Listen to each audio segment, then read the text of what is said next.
Technology की तरक्की ने हमारी जिंदगी आसान तो कर दी है, लेकिन उतना ही हमको अपराध का शिकार होने की संभावनाओं के नजदीक ला दिया है। जरूरी नहीं कि हम बाहर जाएंगे तो ही हादसा होगा, घर बैठे भी अपराधियों के चंगुल में हम फंस सकते हैं और मेहनत की कमाए अपने लाखों रुपए पल भर में गंवा सकते हैं। आजकल रोजाना साइबर फ्रॉड से जुड़ी खबरें सुनने और पढ़ने को मिल रही हैं। लोग इसका शिकार होकर अपनी गाढ़ी कमाई खो रहे हैं।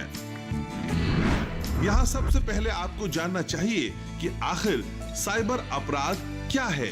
कंप्यूटर, नेटवर्क या डिजिटल उपकरणों का इस्तेमाल करके किए जाने वाले गैर कानूनी कामों को साइबर अपराध कहते हैं। साइबर अपराध कई तरह के होते हैं, जैसे कि हैकिंग, फिशिंग, पहचान की चोरी, रैंसमवेयर और मेलवेयर हमले। साइबर अपराध से व्यक्तियों, कारोबारों और सरकारी संस्थाओं को काफी नुकसान हो सकता है। साइबर अपराध व्यक्तियों या संगठनों द्वारा किया जा सकता है। कुछ साइबर अपराधी संगठित होते हैं, उन्नत तकनीकों का उपयोग करते हैं और तकनीकी रूप से कुशल होते हैं।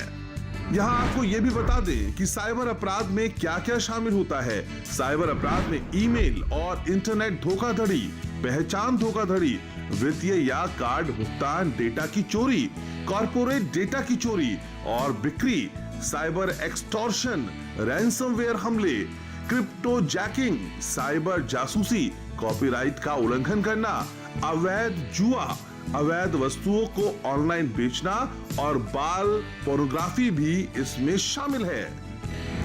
टेक्नोलॉजी के दौर में आज डिजिटल अरेस्ट ऑनलाइन धोखाधड़ी का सबसे नया तरीका है। इस नंबर के खिलाफ 17 कंप्लेंट्स हमारे पास, आप ये नंबर यूज कर रहे हैं। प्रधानमंत्री मोदी भी इस डिजिटल असुरक्षा को लेकर चिंतित हैं।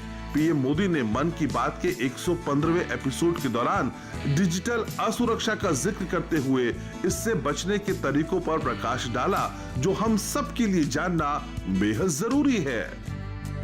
मेरे प्यारे देशवासियों, मुझे मन की बात के बहुत से श्रोताओं ने कहा कि इसकी चर्चा जरूर करनी चाहिए। डिजिटल अरेस्ट के फ्रॉड में फोन करने वाले कभी पुलिस, कभी सीबीआई, कभी नारकोटिक्स, कभी आरबीआई, ऐसे भांति भांति के लेबल लगाकर बनावटी अधिकारी बनकर बात करते हैं और बड़े कॉन्फिडेंस के साथ करते हैं। आइए मैं आपको बताता हूं। पहला दाव, आपकी व्यक्तिगत जानकारी वो सब जुटा करके रखते हैं। दूसरा दाव, भय का माहौल पैदा करो। वर्दी, सरकारी दफ्तर का सेटअप, कानूनी धाराएं। मैं आपको डिजिटल सुरक्षा के 3 चरण बताता हूं। ये 3 चरण हैं: रुको, सोचो, एक्शन लो। कॉल आते ही रुको, घबराए नहीं, शांत रहे, जल्दबाजी में कोई कदम न उठाएं, किसी को अपनी व्यक्तिगत जानकारी न दें। संभव हो तो स्क्रीनशॉट लें और रिकॉर्डिंग जरूर करें। इसके बाद आता है दूसरा चरण। दूसरा चरण है सोचो।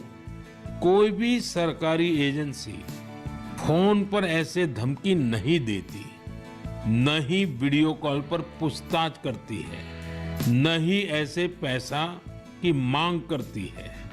अगर डर लगे तो समझिए कुछ गड़बड़ है। और तीसरा चरण कहता हूं, एक्शन लो। राष्ट्रीय साइबर हेल्पलाइन 1930 डायल करें।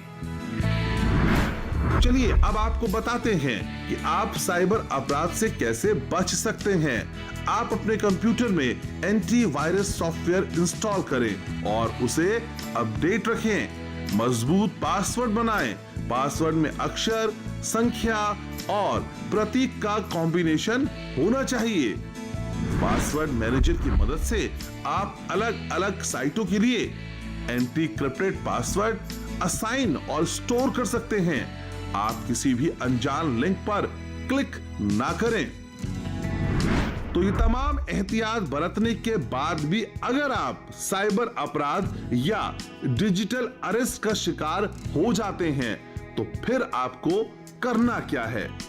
किस वेबसाइट पर, किस नंबर पर आप अपनी शिकायत दर्ज करा सकते हैं? सरकार इस तरह की धोखाधड़ी में आपकी किस तरह की मदद कर सकती है? इन्हीं तमाम सवालों का जवाब आज सच के साथ कार्यक्रम में हम ढूंढने की कोशिश करेंगे।